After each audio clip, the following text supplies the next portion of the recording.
Welcome back to AI Takeover, the show where we really kind of get into the nitty-gritty of how AI is changing things up. And today, we're taking a look at AI in schools, which, is a pretty hot topic these days. And we've got these two new articles from criticallycurious.com to help us, we'll kind of unpack it all. Oh, I know. One's by PixelPia and the other's by Sven. Yeah. And they both got me thinking, is AI really going to make teachers obsolete? Right. Or is it going to be like the ultimate disruptive student, like the class clown, but on a whole other level? Oh, that's an interesting way to put it. You know what strikes me is that both authors are talking about the same tech, right? AI. Yeah. But their views are like night and day. You know what I mean? PixelPia is all about the possibilities, the potential. Right. But Sven, he's got this analogy of AI in schools being like that awkward guest at a party. Oh, I like that. You know, the one who means well. Oh, yeah. But just ends up making things weird for everyone. Oh, totally. I know exactly the type. So that makes you wonder, right? Is AI in education really going to revolutionize things, or is it just going to make everything more complicated than it needs to be? Yeah, it's a great analogy. And it really makes you stop and think, is this really progress or just like a whole new level of chaos in the classroom? Right. And, one of the things that Sven really goes after is this idea of personalized learning. Oh, yeah. Personalized learning. That's like the big buzzword. Yeah. The idea that AI can tailor lessons to each student's needs. But Sven's point is that in reality, students are probably going to use AI to get out of doing the work, Oh, yeah. more than they are going to use it to actually learn. Like instead of sneaking a peek at your neighbor's test, you've got AI whispering all the answers in your ear. Exactly. He even calls AI the ultimate teacher's pet, always ready with the answers, even if it doesn't even understand what it's saying. It's like having a robot study buddy who aced all the tests but can't explain how they did it. Right. And that brings up a huge question, doesn't it? Yeah. What does learning even mean in the age of AI? I mean, if you can just get the answer from a machine, are you really learning? Is it about memorizing facts or developing critical thinking skills? And speaking of that, what about AI grading? I mean, can a computer actually tell if a student's work is good or not? How does that even work? Well, these AI grading systems usually use what's called natural language processing to kind of analyze the writing. They look for keywords, sentence structure, that kind of stuff.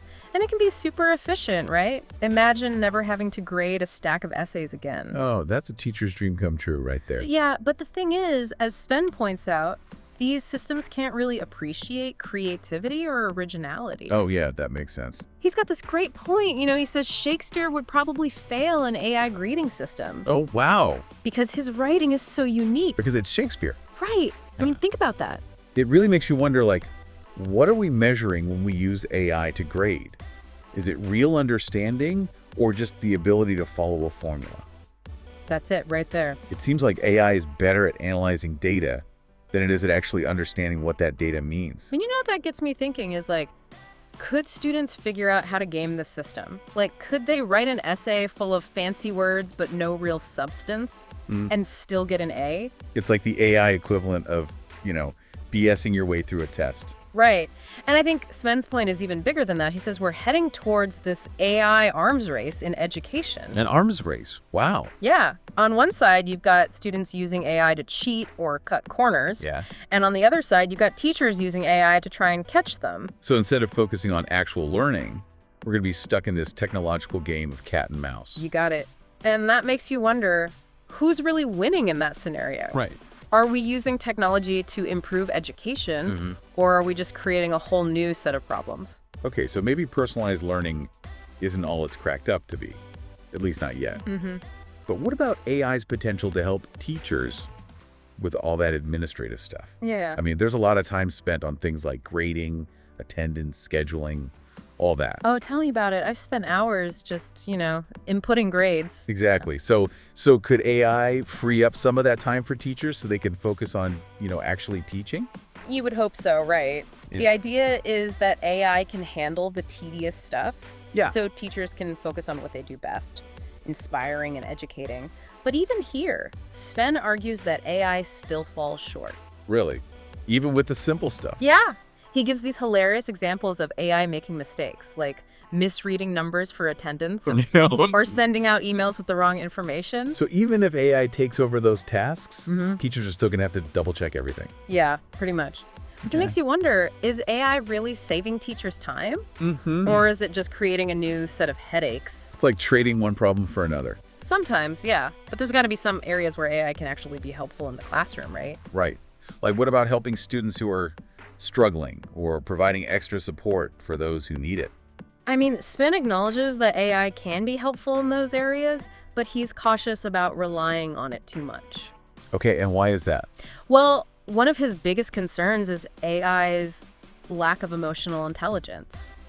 You know, AI can analyze data and adjust lesson plans, but it can't understand what it means to be human, you know? So if a student's having a bad day or just isn't feeling motivated, Exactly. AI is not going to pick up on that. Nope. It might misinterpret their behavior or, incorrectly flag them as needing extra help. Yeah. And that can lead to all sorts of problems. Because it's missing that human element. Yeah. It's not just about the data, it's about understanding the person behind the data. You got it. It seems like AI in education is a lot more complicated than people think. It definitely is. It's not just about the cool technology, it's about how that technology interacts with real people in real-world situations. And, Sven's articles do a great job of highlighting both the good and the bad, the potential and the pitfalls. Right. It's not just all hype. No. There are real things to consider. Definitely. He keeps coming back to this idea that AI, at least the way it is now, can't really replace the human touch in education. Yeah. Like, think about those teachers you had who really made a difference, I bet they weren't the ones who just stood up there and lectured or gave you tons of busy work. No, it was the ones who really saw you. The ones who got your strengths, your weaknesses, and really pushed you to be better. Exactly. And those qualities, that human connection, that's what AI just can't replicate yet. Yeah, no matter how many algorithms it has or how much data it crunches. Makes you wonder if we're getting so caught up in the tech. Yeah. We're forgetting about the human side of things. Like we're so focused on AI being the solution that we're missing what really matters. It's not just about test scores and efficiency, right? It's about creating an environment where students feel supported, challenged, and inspired. Absolutely. And that brings up some of the ethical concerns around AI in schools, like data privacy, for instance. Oh, huge one. We're talking about collecting so much information on students. Yeah. Their grades, learning styles, even their behavior patterns. Like, what happens to all that data? That's the question, right? And that's something Sven really dives into. Okay. He actually brings up that Edmodo data breach back in 2017. Right. As an example of what can go wrong when we put all this sensitive student data online. Yeah, millions of student and teacher accounts got hacked in that one. Exactly. It's a reminder that we need to be super careful about how we handle this stuff. It's scary to think that this information could be used to hurt kids or discriminate against them. Absolutely. It raises all these questions about who has access to the data, how they're using it, and what protections are in place. And then there's the whole issue of the digital divide. Oh. We keep hearing about how AI is going to make education more accessible. But what about those students who don't have good internet or can't afford the latest gadgets? Sven's argument is that AI could actually make that gap even bigger. Right. Imagine some schools with all the fancy AI tools and others stuck with outdated tech. It'd be like a two-tiered system. Exactly. And that's something we got to watch out for. We want to make sure AI is making education more equitable, not less. So where does that leave us? Is AI in school a good thing or a bad thing? I don't think it's that simple. Yeah. There's definitely potential for AI to make things better. Yeah. It can personalize learning, help struggling students, give teachers more time to actually teach. But we have to be aware of the downsides too. Absolutely. The privacy risks, the potential for bias, that digital divide we were talking about. It's all about finding that balance, right? Using AI as a tool to support education, not to replace it. I think Sven said it best in one of his articles. He said, AI should be like the helpful teaching assistant, not the principal. I like that. It can be a valuable resource.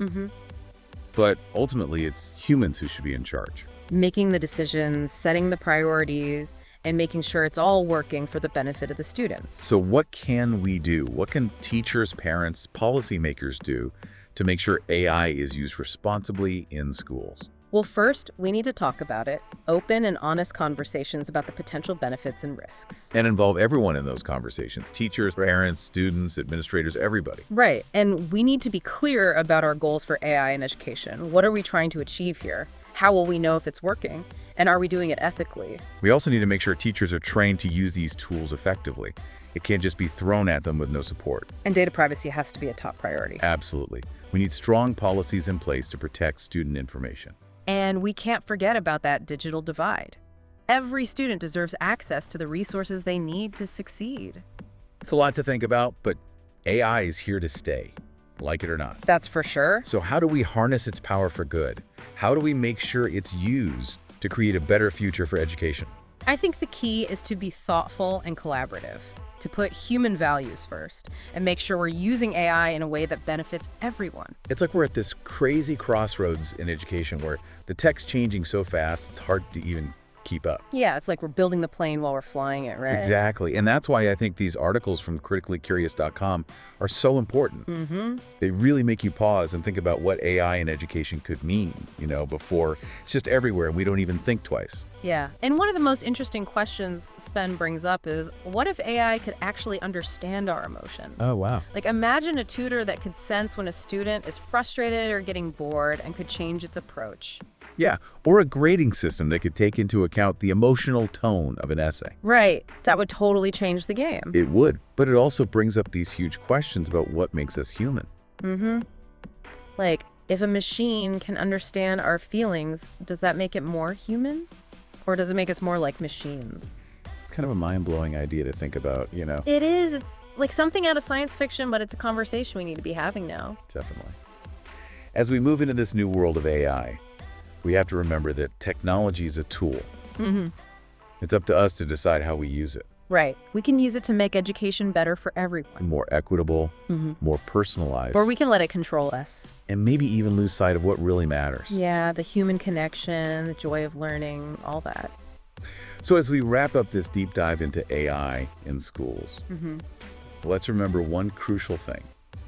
What's that? AI is a powerful tool, but it's not a magic solution. No, it's not going to fix everything in education. And it's definitely not going to replace teachers. But if we use it the right way, if we're smart about it, AI can help us create a learning experience that's more engaging, more personalized, and more effective for every student. Absolutely. So check out the full articles by PixelPia and Sven over at criticallycurious.com. Yeah, they're definitely worth a read. And we'd love to hear what you think about all of this. What are your hopes and feels about AI in education? How do you think it's going to change the way we learn? Let's talk about it. Thanks for joining us on this deep dive into AI and education. And until next time, keep learning, keep questioning, and keep exploring this amazing world of AI. See you next time.